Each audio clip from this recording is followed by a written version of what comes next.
안녕하세요. 반갑습니다. 지금 대한민국 100% 땅 중에서요. 지금 가장 가치 있는 투자처로 0.2%밖에 없는 국가가 개발하는 지역에 이미 허가가 되어 있는 신도시 지역에 허가되어 있는 건축용지로 여러분의 자산을 짧은 기간에 가장 크게 극대화시키면서 안전하게 수익을 높여드리고 그 삶을 또 안정적인 투자를 할 수 있도록 올바른 투자로 안내를 하고 있는 자산관리 박은입니다. 자, 오늘은요 세 번째 시간이네요. 벌써 저도 이제 매일 하다 보니까 조금 힘들기는 한데요. 어차피 이게 할 수 있을 때 해드려야겠다라고 생각을 했기 때문에 처음 보시는 분들은 천천히 따라오시면서 하시면 될 것 같아요. 지금 2019년 결론을 얘기를 드리면 2019년도에 투자로 부동산은 토지든 무엇이든 다 가장 안전한 것을 투자를 해야 하는데, 안전한 게 바로 모든 시장에 원자재 취급하는 게 가장 안전해요. 가공되지 않은 원자재, 원자재를 사면 그 위에 무엇을 만들든 이걸 갖다 뭘 하든 가장 활용 가치가 높잖아요. 그래서 부동산의 원자재가 바로 땅이기 때문에 땅이 가장 안전하고 확실하고 유행을 타지 않고 경기도 타지 않는 게 땅이에요. 그래서 많은 그 부동산 전문가들이 부동산의 꽃은 토지다라고 하는 게 바로 그 이유입니다. 어떤 영향도 받지 않는 게 바로 땅이기 때문인데요. 자, 오늘은 2019년도에서 가장 투자했을 때 가장 핫한 대한민국의 가장 핫한 지역이 어디냐? 바로 전라북도 새만금입니다. 옛날에 지자체의 사업이 도사업을 전라북도 사업일 때를 생각하시는 분들이 아직도 멀었네라고 생각을 하시는데, 이미 국가 사업으로 전환이 되면서 지금 엄청난 속도로 획기적인 속도를 내서 교통 인프라를 지금 기반 시설들을 형성하고 있어요. 근데 여러분들이 잘 아시겠지만 혹시나 모르는 분을 위해서 얘기 드리는데, 특히나 개발 지역의 토지 투자는요 도로 나기 전에 하셔야 돼요. 교통 인프라들이 착공 들어가고 완공하기 전에 투자를 하셔야지 내가 갖고 있는 최소의 비용으로 가장 수익을 극대화시킬 수 있는 최대의 황금 타이밍이 바로 도로 나기 전에. 사실상 좀 더 구체적으로 표현을 하게 되면 국토종합개발계획으로 핵심 요충도로들이 나왔을 때, 계획이 발표했을 때 투자하는 게 어떻게 보면 가장 적기죠. 그래서 어떤 위치, 어떤 게 무엇이 이미 국가에서 건축용지를 허가를 해놨거든요. 생명도로 축으로, 요충도로 축으로 도시를 만들겠다라고 건축용지들을 허가를 해놨어요. 그래서 주거지, 까지 허가가 돼 있는 상황이고, 개발지에 신도시 들어가는 지역의 상업지, 중공업지 만난다라는 건 여러분 정말 일생일대에 두 번 다시 오지 않는 기회예요. 근데 그 기회들을 망설인다라는 거는 공부를 안 하시는 거죠. 너무 모르시는 거예요. 그래서 그 부분 좀 안타깝지만 어떻게 하겠어요.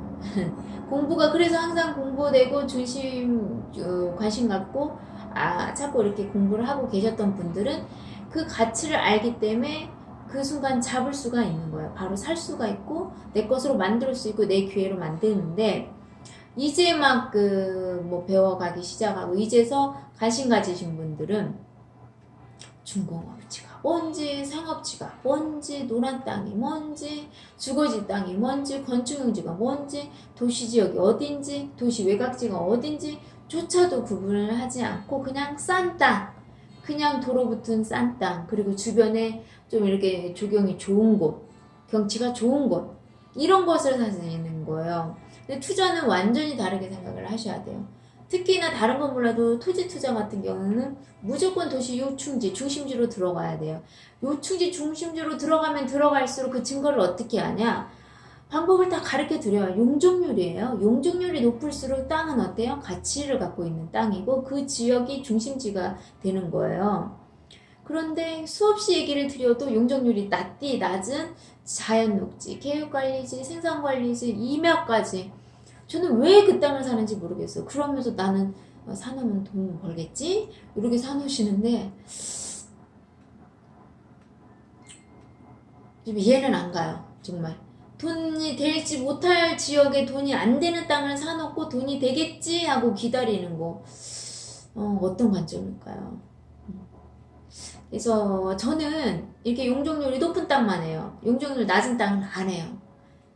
확실하게 보장이 돼 있고 국가에서 정부가 보장해주는 개발 지역에, 그게 바로 국가 주도 사업이잖아요. 국책 사업이라고도 하고요. 국가 핵심 산업이 있어요. 국가가 직접 개발하는 사업. 그걸 국책 사업에 경제 신도시가, 지금 도시가 아니라 지금 앞으로 현재 도시 주변으로 5km 이내에 신도시가 생긴단 말이에요. 그 신도시가 들어갈 수 있는 입지를 어떻게 찾아내? 도로와 교통망을 보고 분석을 해내고 면적과 이런 조건이 돼야만이 개발을 할 수 있기 때문에 그거를 그 개발자 관점에서 그 입지를 분석해내고 찾아내는 거거든요. 그래서 그냥 발 하나로 이 땅을 사냐 이 땅을 사냐 천당과 지옥을 오가는데, 여러분들은 되게 많이 너무 편안하게 제가 진짜 잠 안 자고 이게 정보 수집하고 분석해낸 이 자료를 너무나 편안하게 너무나 그 뭔가 그 예의 없는 태도로 정보를 이렇게 말해보라 이거죠. 줘보라 이거고. 그럴 때 정말 저는 제가 연락 안 드리는 분들도 많이 있거든요. 그러면 아셔야 돼요. 아, 나는 제외된 사람이구나 라는 거를. 왜냐면 저는 이제 제가 관리하고 계신 분들이 있단 말이에요. 그 분들을 다 관리를 다 같이 해드려야 하는 입장인데 어느 한 분이 까칠하게 까다롭게 자기만을 원하는 거는 맞춰드릴 수가 없어요. 어차피 저는 다 관리를 하고 있고 그 호재에 따라서 도로가 건축이 되면 제가 다 뭐 그 개발되고 있는 상황들 다 정보를 드리고 있기 때문에 그런 분들 좀 하고, 또 이게 뭔가 저한테 정보만 쏙 빼가갖고 뭐 이렇게 자기가 알아보려고 하시는 뭐 그런 분들 너무 비양심이지 않나요? 그런 분들은 오지 말아주세요, 제발. 저는 이제 솔직히 말해서 안타까운 마음에 이렇게 정보를 주고 싶고 그런 건 솔직히 있어요. 하지만 너무 얄팍하게 하시는 분들이 있거든요. 제가 이렇게, 저는 딱 이렇게 오면 솔직히 태도부터 보면 알아요.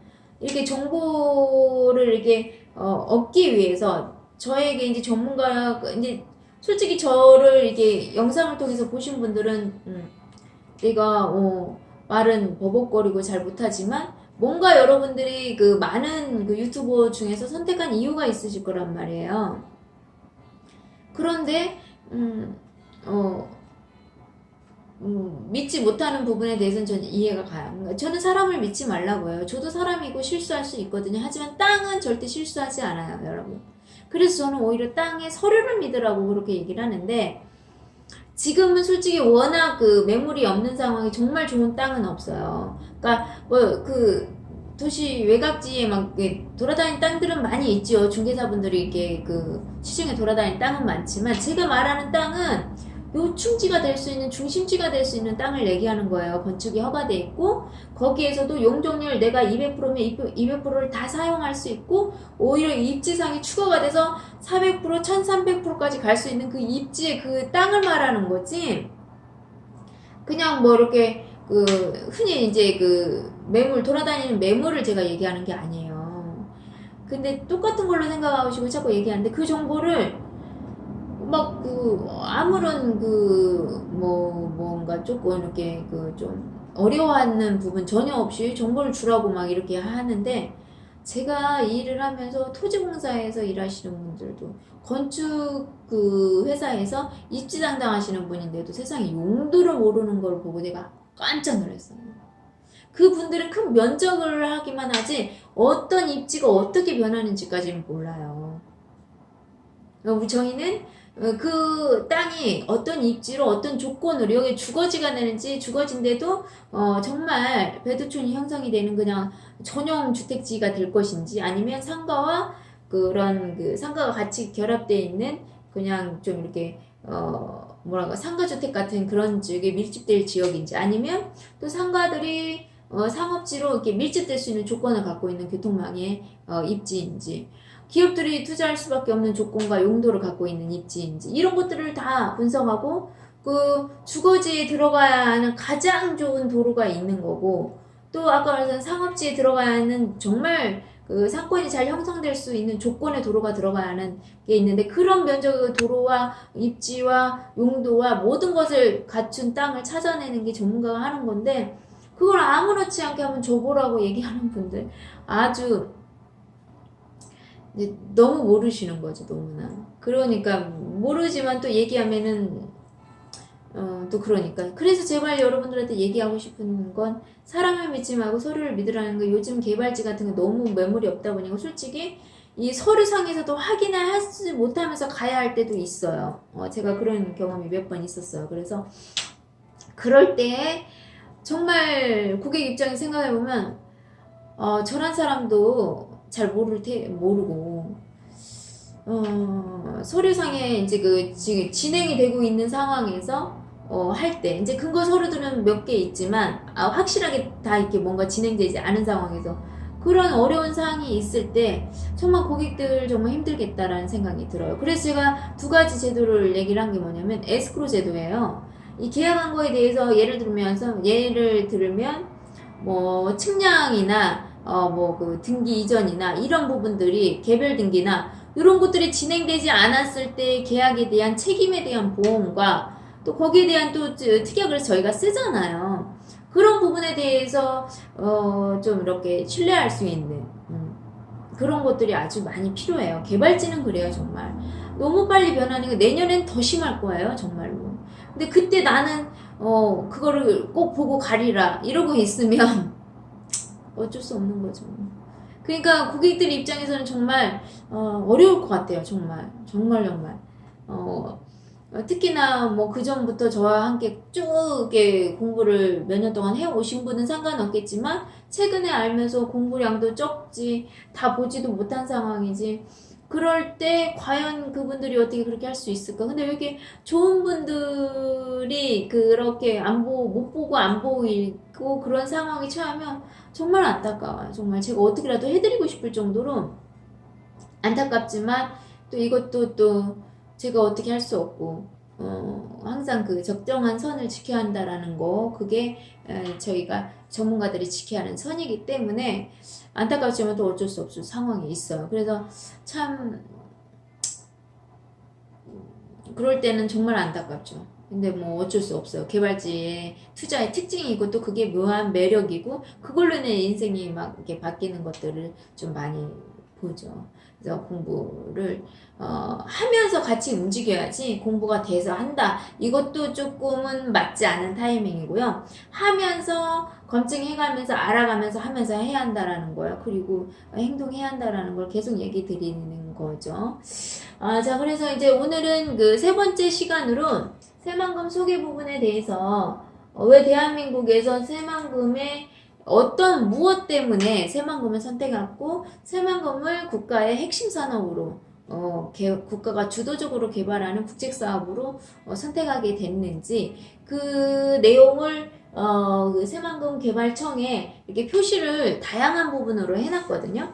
첫 번째는 그 국가 경쟁력 입장에서 좀 표시를 분석을 좀 해놨고요. 두 번째는 지정학적인 그 입지상의, 새만금 입지상의 그 경쟁력을 어떻게 분석을 했는지와, 또 교통 인프라에 대한 물류 핵심 중심지로 어떤 그 교통 인프라의 강점을 갖고 있는지를 또 분석을 했고요. 또 주변에 그 서해안 쪽으로 해서 황해 쪽으로 그 100만 도시, 100만 그 인구가 넘는 그 도시들에 의한 그런 그 인프라를 어떻게 활용할 수 있는지, 그런 부분에 대해서 좀 나눠 있고요. 또 이제 제도적으로 어떤 그 기업들이 투자하기에, 국내외 기업들이 투자할 때 어떤 제도적인 강점 때문에 새만금에 투자를 하는가, 대한민국에서 새만금이고 아시아권에서도 왜 새만금인지, 그런 모든 것들을 이제 국가에서 이러이런 경쟁력 때문에 새만금을 경제수도로 입지를 선택하고 개발을 한다라는 내용을 이렇게 해놓은 거예요. 그래서 한번 설명을 한번 드려보도록 할게요.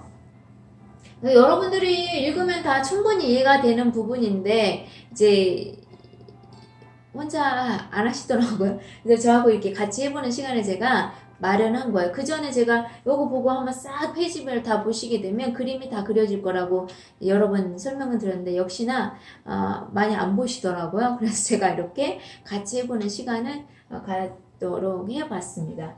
자, 여기 보시면 국가 그 경제적인 거는 이제 대한민국이 아니라 동아시아권 전 세계적인 이거는 전 세계적인 강점이에요. 광대한 면적. 그러니까 이 새만금이 1억 2천만 평이에요. 1억 2천만 평. 그게 규모가 잘 이렇게 와닿지 않잖아요. 그래서 전 시간에도 했고 그 전 시간에 얘기한 것처럼 대한민국 전체 국민에게 한 사람이 3평씩 줄 수 있는 땅이에요. 어느 정도인지 좀 면적이 여러분 어떻게 감이 오세요? 그 정도 넓은 면적이에요. 그리고 제가 표시하기 쉽게 동탄 신도시가 10만 평이에요. 10만 평 그 개발 지역에 12.4배, 12배가 넘는다라는 거예요. 송도에도 한 24배인가 45배인가 그 정도의 면적이 넓고요. 그렇게 어마어마한 규모를 면적을 갖고 있는 지역이 세계적으로 없어요.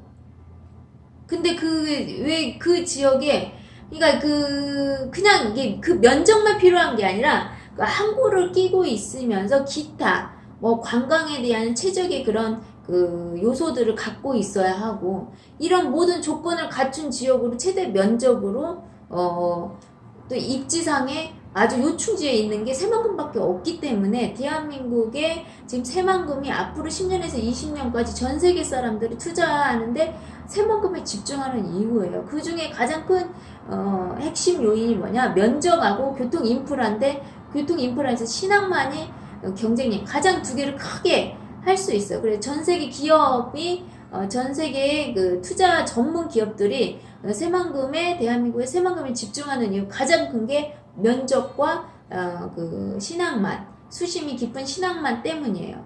다른 뭐 또 많이 있지만. 그리고 또 이제 하나 중에 또 하나 더 한다고 하면 100만 도시가 주변에 60개 가량이 있다라는 거예요. 52개, 60개 가량이 2시간, 3시간 거리에 있는 게 어마어마한 시장을 갖고 있다라는 거죠. 그 시장을 갖고 있는 곳에 또 이게 자연 환경이 잘 보존이 돼 있으면서 관광지로도 손색이 없으면서 물류의 핵심인 신항만으로 수심이 가장 또 깊은 항만이 생기는 그 경쟁력. 그래서 모든 기업들이 새만금으로 와서 기업을 공장을 설립하고 일을 하게 되게 됐을 때 어마어마한 혜택들이 주어진단 말이에요. 그것 때문에 전 세계의 기업들이 투자를 지금 새만금에 하고 있는 거예요. 근데 이제 아는 만큼 보인다라고 얘기를 하니까 내가 대한민국 안에서만 보면 거기 주변에 무슨 대도시가 있다고 새만금을 해. 어디에서 인구가 오는데 막 이런 그 아주 일차원적인 부분에서 생각하고 혼자 뭐 이렇게 하고 하시는데 정말 안타깝죠. 왜 세계인들이 왜 세계적인 투자 전문 기업들이 왜 투자하는지 좀 한번 왜 하려고 할까? 라고 한번 반대로 한번 생각해 보세요. 적어도 개인들보단 영리하잖아요, 기업들이. 투자 정보 같은 거나 국가도 마찬가지고. 왜 할까라고 한번 생각을 해보세요. 근다고 해서 걔네들이 했다고 맹목적으로 따라가는 것도 좀 말은 안 되는 거고요. 그렇죠? 그래서 한번 생각을 해보라는데 가장 강점이 광대한 면적이라는 거죠. 4차 산업이 되게 되면 지금 자율자동차 같이 이렇게 시험할 수 있는 시험장과 그게 뭔가 그 생활 인프라 그 스마트 도시 같은 거에 해서 센서들의 테스트할 수 있는 그런 공간들 어마어마한 면적들이 필요한 사업들을 뭐 무민원의 무규제의 그 광활한 면적에 또 교통 인프라 물류 인프라가 100% 완벽하게 갖춰져 있는 그 지역이 새만금밖에 없어요. 그게 세계적으로 없어요. 그 입지와 조건을 갖추고 있는 게. 그래서 지금 새만금이 각광을 받는 거거든요. 그래서 기업들이 계속 밀집되는 기업이 투자를 한다는 건 뭐예요? 일자리가 거기밖에 없다라는 거예요. 그래서 대한민국의 일자리가 가장 많이 있을 곳이 새만금이기 때문에 새만금에 투자라는 거예요. 왜? 젊은 인구들이 생산인구, 소비 인구들이 새만금에 다 모여 살 거란 말이에요. 그러면 모든 비즈니스에 인구와 관련 안 돼 있는 일이 어디고 소비층의 핵심 소비층과 관련 안 돼 있는 일이 어디 있어요.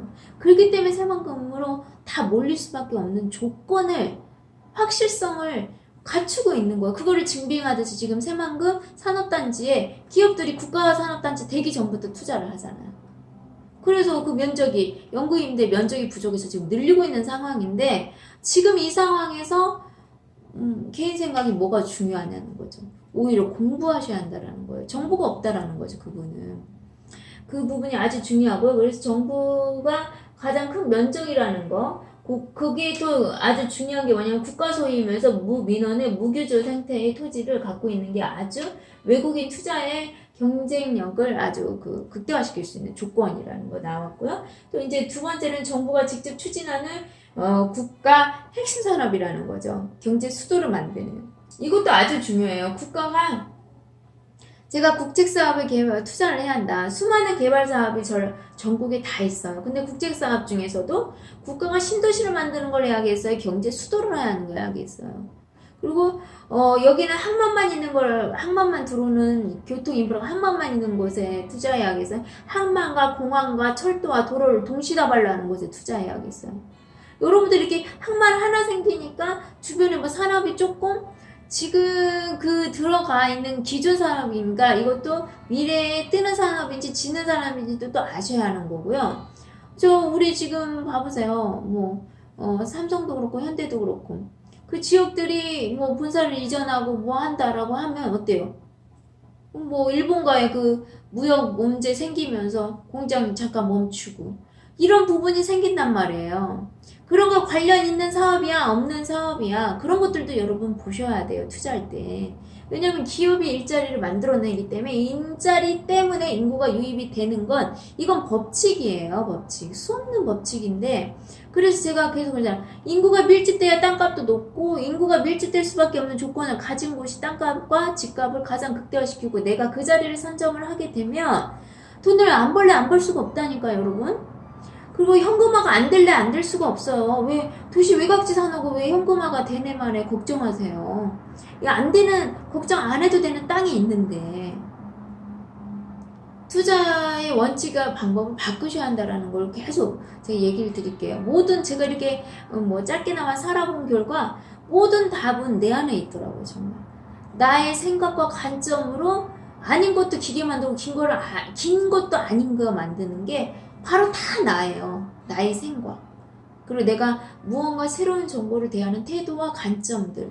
그리고 자기 자신, 자기를 신뢰하는 정도에 따른 자존감에 따른 기회를 받아들인 태도가 너무 달라요. 이렇게 좋은 게 어떻게 나한테까지 와? 날고 뛰는 사람 그렇게 많은데? 문제 있으면 게 나한테 왔겠지. 이렇게 생각하는 사람도 있더라고. 그런 분은 어쩔 수 없는 거 아니에요?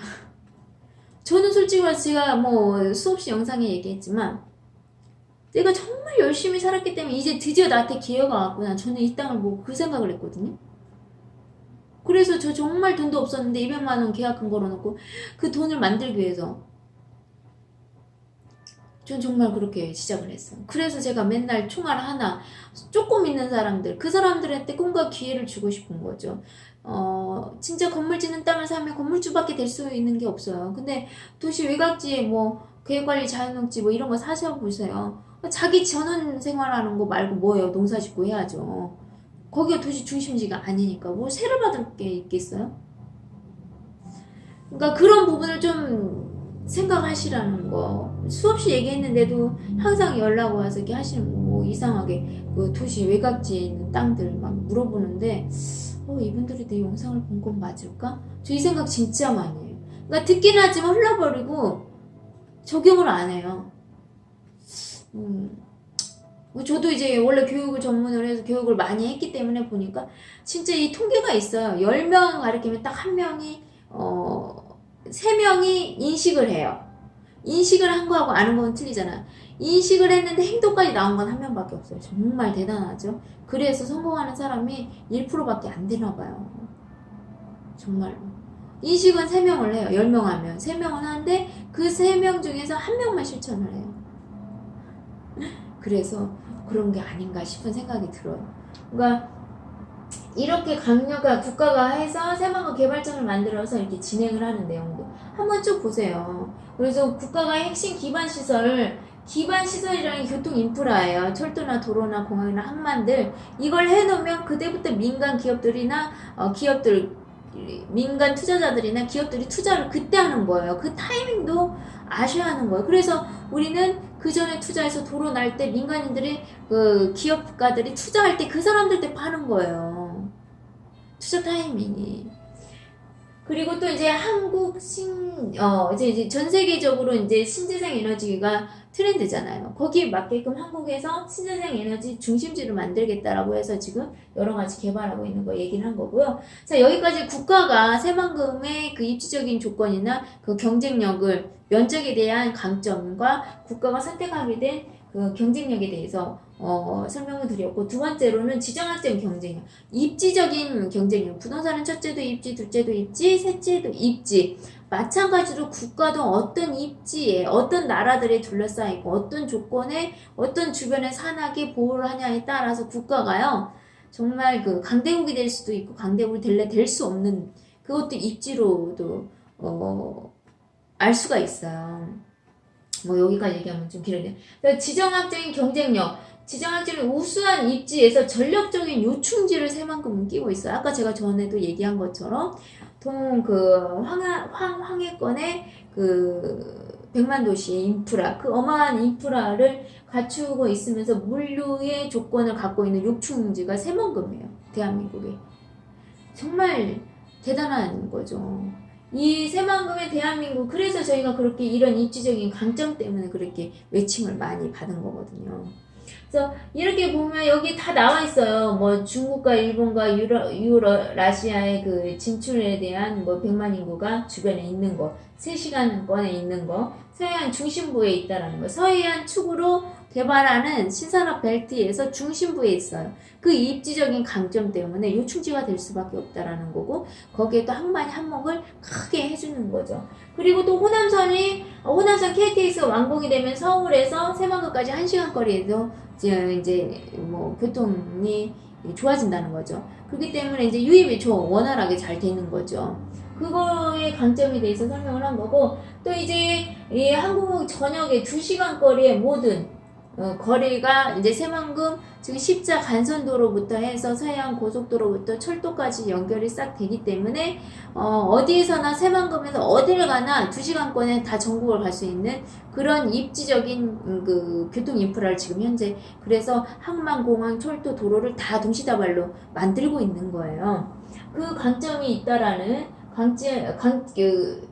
그 입지에 대한 지리적인 강점에 대한 설명을 좀 드린 거예요. 제가 좀 빨리빨리 지나갈게요. 그 아까 말했던 교통 인프라에서 항만에 대해서 설명을 한 거예요. 중국의 크루즈가 12만 톤급 이상이 접안하는 환경을 지금 형성하고 있는데, 지금 25만 톤급에 접안할 수 있는 건 새만금 신항밖에 없다. 여기 페이지를 보시게 되면 제주도도 11에서 12m 수심밖에 안 돼요.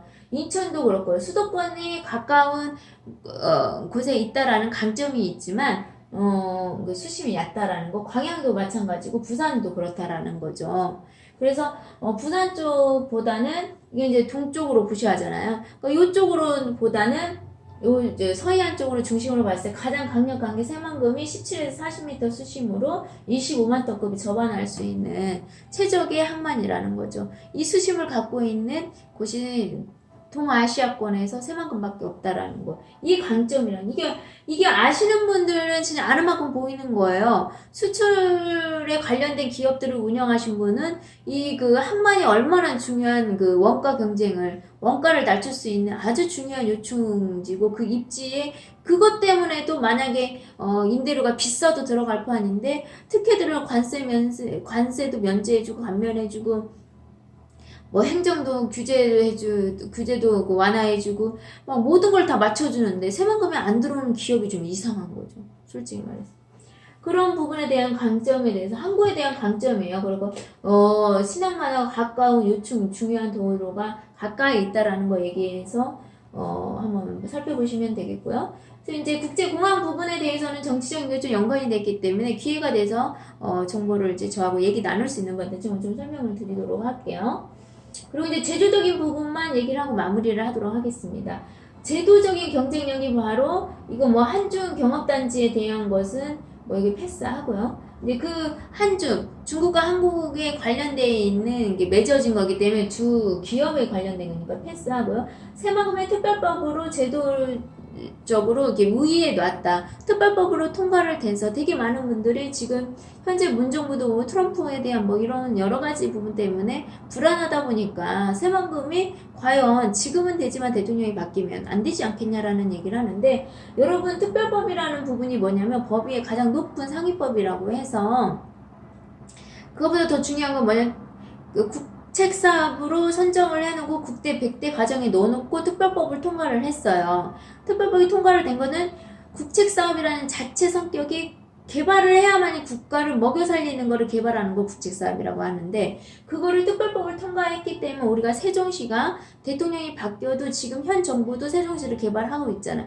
특별법을 통과시킨 그 사업은, 국책사업, 국가사업은 그 다음 대선 누가 바뀌더라도 정부가 바뀌어도 해야 한다라는 거예요. 그리고 여러분 잘 한번 생각해보세요. 새만금이요, 내년이면 철도, 항만, 공항 다 교통 인프라가 다 본격적으로 착공이 다 돼요. 이미 다 돼 있고 6개의 핵심 십자 간선도로 중에 하나만 안 되고 나머지 다 착공하고 지금 완공되고 하고 있는 것도 있고 그러죠. 신항만 이미 들어갔습니다. 물론 30년도까지 완공을 30년을 하고 있지만 조기 개항할 거예요. 부분 개항 다 합니다. 그리고 또 신공항도 마찬가지요. 8년 정도 이제 그 건축 착공이 들어간 8년은 되는데 그 사이에 조기 일부분씩 다 개통을 해요. 그래서 완공이 2028년이지 그 2022년도에 국제대회, 2023년도 국제대회에 아무 영향 없이 교통 인프라를 기초적인 건 해야 한다라는 거예요. 그러면 2022년도에 국제대회가 하니까 적어도 21년도 말까지는 도로나 이런 부분을 다 완공이 돼야 한다라는 거예요. 여러분들, 그래서 아주 엄청나게 속도를 내서 개발을 하고 있는데 그냥 알아보지도 않고 확인해보지도 않고 자기 혼자 언제 되겠어.